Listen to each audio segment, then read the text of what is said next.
My boyfriend's sister acts like he's her son and constantly beefs with me for dating him, but she dished what she couldn't take and lost her mind when I beefed back at her. Posted by you/lovepie-hate-bigots. Sorry, I'm a bit high right now, so my boyfriend is helping me edit. I am female, 32 years old, he is male, 38 years old, my sister-in-law is female, 56 years old, and my stepmother-in-law is female, 69 years old. How do I put this? My sister-in-law thinks I am obnoxious. She is my boyfriend's eldest sibling, very protective of her baby, and also very religious, so her baby dating a pantsuit-wearing, neon-colored hair-having, bisexual atheist feminist with two moms was a lot for her to take in. Over the 3 years my boyfriend and I have been together, she has only become more vocal about it. It started with small snarky comments, but now it's full-on, in-your-face criticism. It got worse when he moved in with me, as we are not married. One of her longest-running jabs is that I look scary but am just mild and boring while I try to cosplay as edgy. Fair play to her for working in cosplay, gold star, she's evolving, unless I have any skeletons in my closet.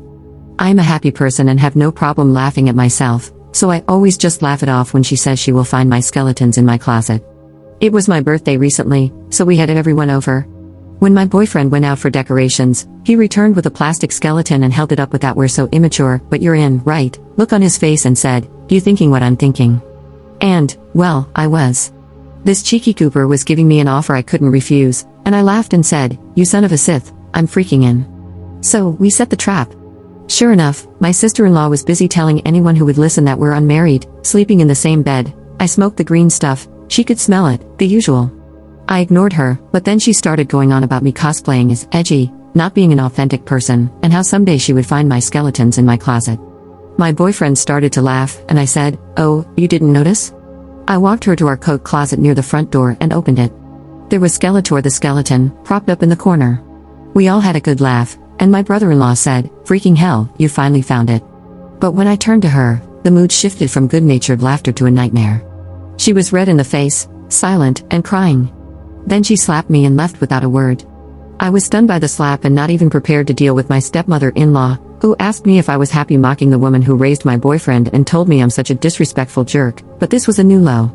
She and a few others started telling me how awful I was for embarrassing my sister-in-law and mocking her in front of everyone. Naturally, the party died from the party's foul wounds and was dead on arrival, so most people left within the hour. My boyfriend has been trying to cheer me up and took me to see Deadpool and got me takeaway so we could binge watch our show and green out, but my sister-in-law texted me a paragraph about how she's tried with me but that I'm determined to be a morally corrupt violation of her family. She said she's devastated that I hate her enough to make a mockery of her.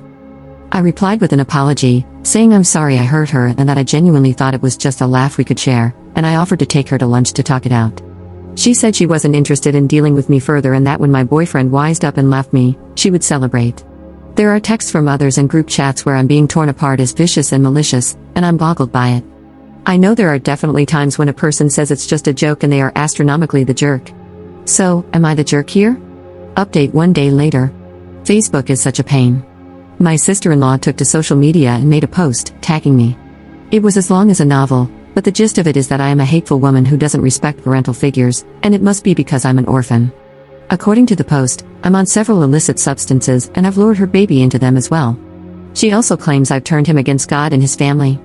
My man damn near blew the lid off our home when he saw the post, as he's on Facebook more than I am. He called her and demanded she take it down, but the damage was pretty much done.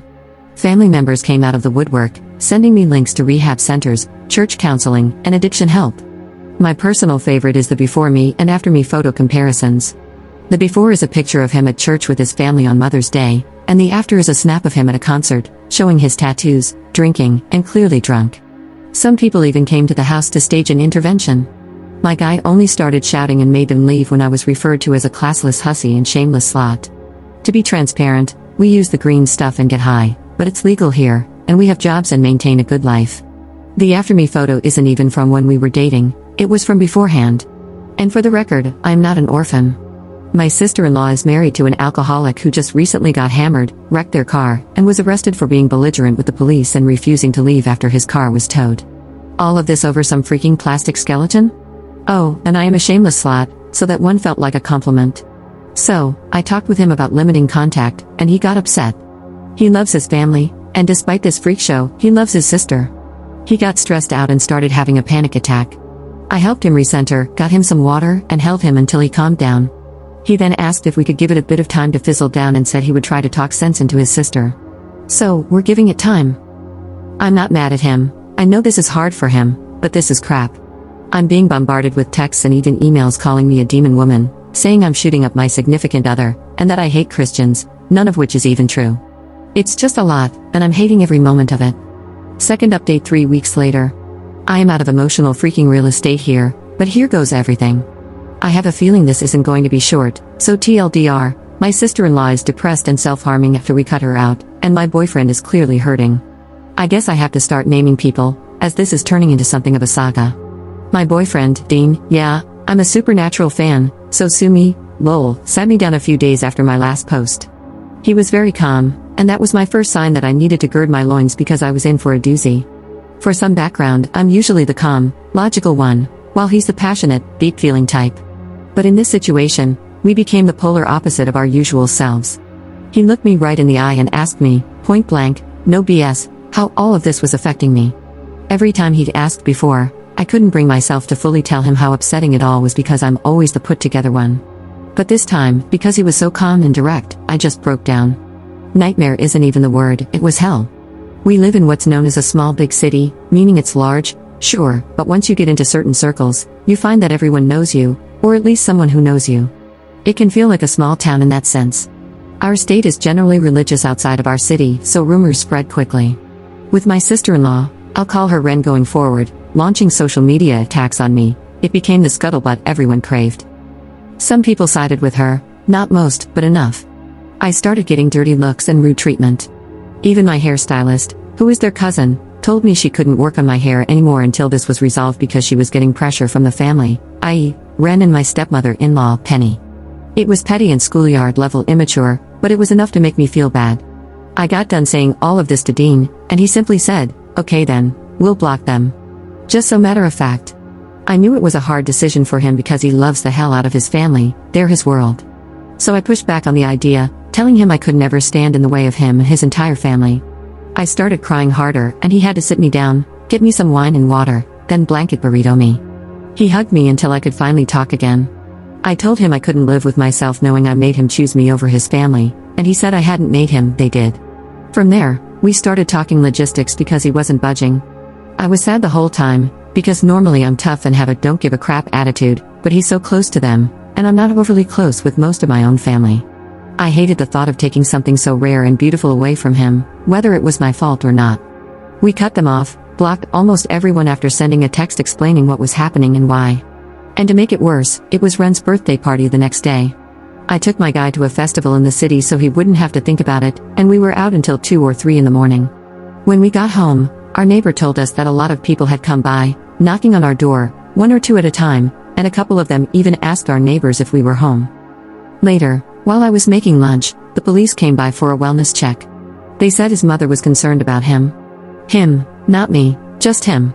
Dean, coldly, told them that his mother was dead and that if his father's wife had sent them, he wanted it on record that they were not in contact, and he wanted no further communication. By dinner, Penny was at our door. Some of this happened before I got into the room because I was cooking, but Dean told me he heard a knock and thought it was the neighbors, so he opened the door without looking. It was Ren, standing there with red, tear-streaked eyes. She asked to come in, and he said no, so she started crying, loudly. That's when I heard the commotion and came to see what was going on. By the time I got there, she had fallen into him, sobbing and wailing, asking what she had done that was so wrong, why he was treating her like this, and saying that he's her baby and she loves him, but now he's so cold and mean to her, all that BS. I was furious, but I saw his face. He was tearing up, and I could tell it was hurting him. He gently pushed her away and asked her to leave. That's when she saw me. She started sobbing an apology, saying, I am so sorry if I ever made you feel like you're not family, you won, please don't take my baby from us. She kept going, saying that if this was about their religion, they wouldn't pray around me, and things like that. When she finally stopped rambling, I told her it wasn't about their religion. Yes, I'm an atheist, that's my choice, but I don't mind people having faith in something. In fact, I somewhat envy people who do, as I just don't and probably can't. I told her this was about how I've been treated by her and others in the family. For almost 3 years, I was cast as the villain, and I was prepared to grin and bear it for our whole lives. But she got nastier, spreading gossip, and then, above all, she physically put her hands on me. She had the absolute gall to slap me, and the family collectively decided to let that slide. I won't tolerate physical abuse. I had an abusive ex, and I won't ever accept that again. Honestly, that was the moment I realized two things: she would never respect or care about me, and I could never respect her from that point on. It all just poured out of me. I didn't yell, I was firm and direct. This is what happened, this is the hurt you caused, and here are the consequences. By the time I finished, she practically collapsed in our home, wailing. She kept interjecting with things like, "Okay, you hate me, I get it," or I'm so sorry, while I was talking. I asked Dean to get her some water, and he did. When he came back and handed her the glass, he gently told her she should drink something, but she shook her head and said she couldn't. We asked if she had hurt herself getting to the ground, but then she just got really calm. She wiped her eyes, but there was this strange frown on her face, with tears still streaming down. She told us she came to apologize, and she had done that, but it was clear we didn't want anything to do with her or the family, and it was breaking her heart. She said she couldn't eat or drink anymore because life wasn't worth living knowing that Dean hated her. Dean just shook his head and, without much emotion, said, "Don't mistreat yourself like that, that's not fair." Then she just walked to the door and said, "You won, he's yours, please take care of him for me," and left. The moment the door closed, Dean started to cry. I tried to comfort him, but he pulled away. He said he isn't mad at me or anything, but that was just a lot, and he feels like crap. He told me he knew she was being manipulative, but he almost wanted to take her apology because it's just been so hard, and he knows she will spin this somehow to make us look as callous and hateful as possible, and his father would be ashamed of him. A week goes by, and Dean has cheered up a bit. He apologized to me for crying, to which I said he never has to apologize to me for his feelings or crying or anything like that, and that I'm proud of him for being rational in an entirely irrational moment. He's making friends and picking up hobbies, where family events like Mass and Sunday dinner used to be. He now goes to shoot hoops with a community group. He signed up for a patch in the community garden, and he's been using the time he would normally spend with Penny or helping around the house to volunteer at the animal shelter down the street from our home. He came home this past Monday in a bad mood. He was honest with me, saying he was upset and would be bad company, so he needed space. I obliged and went out with a friend. When I got home, he asked me to sit down and told me he had logged into social media. A friend had messaged him about a post Penny made asking for prayers for Ren. According to the post, Ren was severely depressed, had quit doing much of anything, and was suffering from the heartbreak of her life, though they didn't explain what that was. This friend of Dean's had commented, asking if there was anything they could do, and Penny replied, "Pray, and nothing more." Yesterday rolled around, and my brother-in-law, Teddy, who isn't blocked or cut off because he's been supportive, called to tell us that Ren is in the hospital after trying to take all of her meds at once. She's been asking for Dean. I told him that she's in the hospital and that he could go to her if he wanted, and I'd even go with him or not, depending on what he needed. But he refused to go. He's been down ever since, and I'm really worried. Ren is practically a mother to him, so I know this is incredibly hard for him. I feel like crap because, at the core of it, all of this spiraled from me agreeing to that stupid joke to fire back at hers. Normally, I'd say these are manipulation tactics, but downing pills out of spite is on another level of commitment to the bit. Now, I feel like I've really shattered my man's world. I don't know if I should give him time, sit him down and talk right now, up our therapy sessions, take him on a vacation, or freaking what. He's my person. I hurt when he hurts, and we're both really hurting right now. Sorry this went on so long, I guess I had more to say than I thought. Third update 1 month later. We've endured a lot from his family at this point, from them calling into my job to complain about me, to the police showing up because I'm supposedly abusing him. I won't make this another war and peace by typing out all the details, but it's been a lot. Dean recently got a job elsewhere in the state. It's been an emotional roller coaster for him, but after we talked it out, he accepted the position. He's made it clear that he doesn't want to be near family anymore. Well, that Medusa of a woman found out, and Teddy told us she's throwing a fit. So I just knew she'd come around soon. I told Dean this, and he looked at me and said, "You think so?" And I said, "I know so." Sure enough, the next day, he came home with more skeletons. They're propped up all around the porch, in the yard, and next to the garage. They have names, he named them. Bonnie Stark, Meryl Monroe, Tibia Turner, and he's even given them backstories. The man has officially lost his mind, lol. And just as expected, she showed up. We have a ring cam now, so we both got alerts and saw her coming. He got up and said he'd take care of it, so I just watched from the cam and stayed in bed. He told her to leave, and she demanded to know why he was moving, blaming it all on me. She made it seem like I had bullied him into taking the job and that he needed to come to his senses and leave me. He refused, so she slapped him, twice. Then she started cussing at him and hitting him with her fists. He backed up and eventually pushed her away. Then she fell and started screaming that he'd hit her, calling him a monster and shouting for help. She woke up the entire neighborhood with her BS. Dean was doing his best to stay calm, but he opened the door and told me to call the police.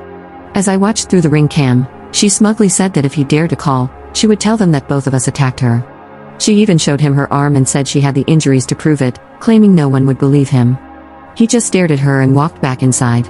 She went nuts, grabbed Bonnie Stark, and threw him into the rose bushes. Then she sat on our porch, just chilling like nothing had happened, waiting for the police to arrive. The moment the cop car pulled in, she turned on the waterworks. She actually got out of the chair meant for Bonnie, laid down on the stairs, and started crying.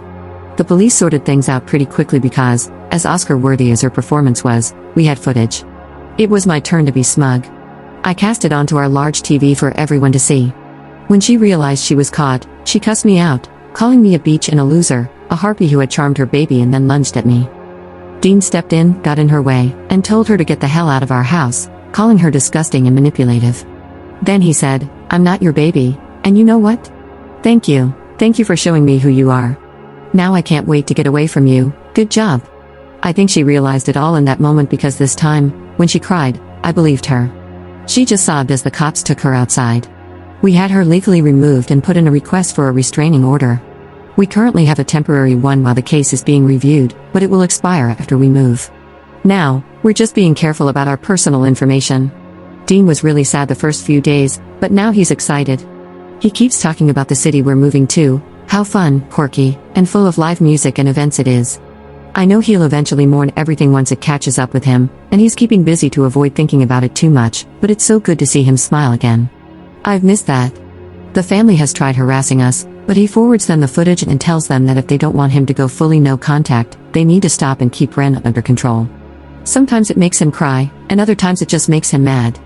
I've asked if he wanted me to handle some of this, but he says no, he just wants us to ride this out, pack up, and get settled in the new city. Oh, and the skeletons are definitely coming with us.